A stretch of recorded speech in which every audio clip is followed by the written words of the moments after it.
Notre exposition achève un travail de recherche sur l'évolution du vestiaire bigoudin depuis la première moitié du XIXe siècle. Ces travaux très documentés ont été réalisés par Solène Bouenègre, responsable du musée, et la médiatrice Chantal Morvan, avec l'aide des amis du musée bigoudin.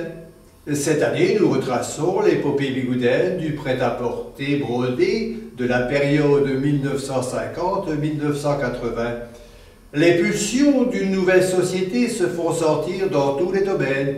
Cette période d'après-guerre, avec la liberté retrouvée, ouvre grandes les portes et les fenêtres de la mode bigoudaine, parfois de manière surprenante par son savoir-faire créatif et inattendu dans l'évolution et la maîtrise de la broderie. C'est une époque que j'ai bien connue. Aussi, je me propose de vous donner ma perception de cet événement. Je vois deux déclics à l'origine de ce renouveau. Le premier consiste en la standardisation, l'uniformisation du vêtement, associé au succès du prêt-à-porter. Le second se retrouve dans l'esprit entrepreneurial des femmes du pays. En effet, à partir des années 1950, le vêtement vit une véritable révolution en adéquation avec les nouvelles attentes, les exigences de la société. Les femmes veulent porter des vêtements plus légers, plus amples, plus simples, plus faciles à entretenir, et aussi moins chers, bien sûr. Le prêt-à-porter, associé à une production en série, avec une standardisation des tailles, répond à tous ces critères. Cette dynamique va rencontrer l'ambition de quelques femmes du pays qui se lancent dans la création d'ateliers de production de vêtements. On en comptera une bonne vingtaine dans le pays bigoudin, avec les 2/3 sur Pont-l'Abbé. On va alors assister à un emballement dans la production et dans la création. La production, à mon sens, s'emballe de deux manières.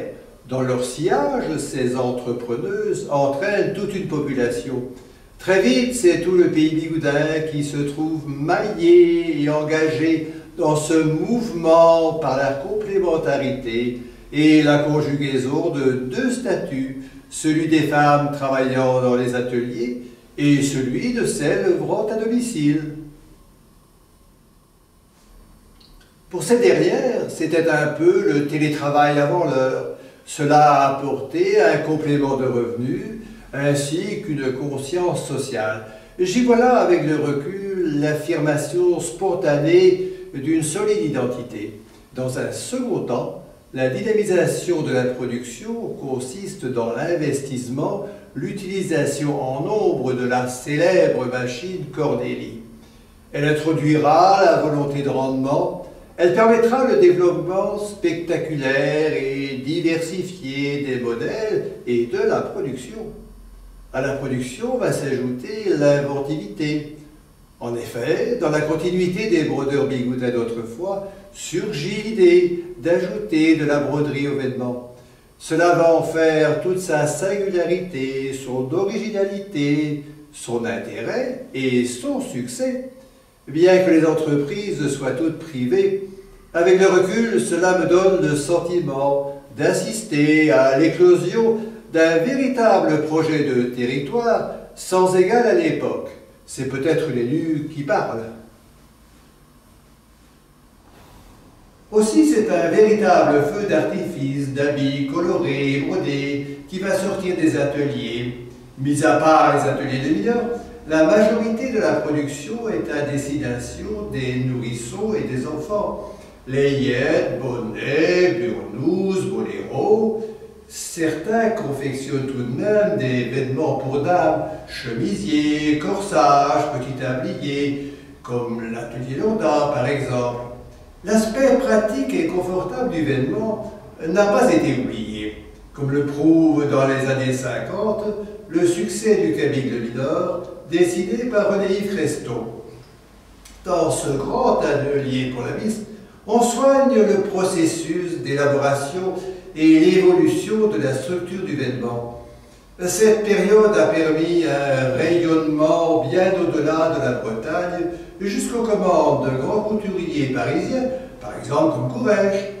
Ce feu d'artifice est sublimé, magnifié par la broderie revisitée. Et pour faire court, on y rencontre beaucoup de linéarité, facilitée par la machine Cornélie. Une main guidait le tissu, l'autre était à la manivelle, le motif prenant forme à vue, sans tracé préalable, une dextérité exceptionnelle, synonyme de rendement, mais aussi d'ambition.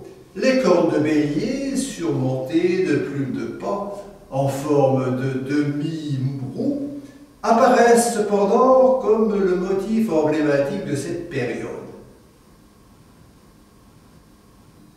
Les femmes se chargeaient aussi de la vente. Partout où il y avait des touristes, il y avait des bigoudaines, artisanes indépendants derrière leur étal. Les parvis des cathédrales restaient les sites les plus prisés, sans oublier le littoral atlantique avec des lieux plus marqués comme le port du Croisic, entre le mont Lénigo et le mont Esprit. Ces 30 glorieuses furent à la fois un renouveau économique et un sursaut culturel. Sociologiquement, cette épopée est vraiment une affaire de femmes. Elles militent pour leur émancipation et, en cela, rejoignent leurs consoeurs des conserveries. À part quelques exceptions, je constate quand même que les hommes, eh bien, ce sont les grands oubliés de cette époque. La concomitance du développement économique et du renouveau de la broderie ont fait de cette aventure une période d'exception. Pour l'abbé vit alors une nouvelle étape dans une mutation réussie. L'après-guerre, avec ses années de prospérité, annoncera aussi la dernière ligne droite avant d'accomplir une régression en glissade vers l'arrêt des horloges d'atelier en 1982. Bref, cette exposition s'inscrit dans le tapis roulant de l'évolution de la mode et en quelques minutes, je fais bien sûr l'impasse sur bien des choses comme la question sociale. Et pour en savoir davantage, eh bien, visiter le musée Bigoudin, c'est une bonne occasion de revenir sur l'évolution de la mode dans une période qui a marqué la modernité sans pour autant renier le riche terreau de la tradition.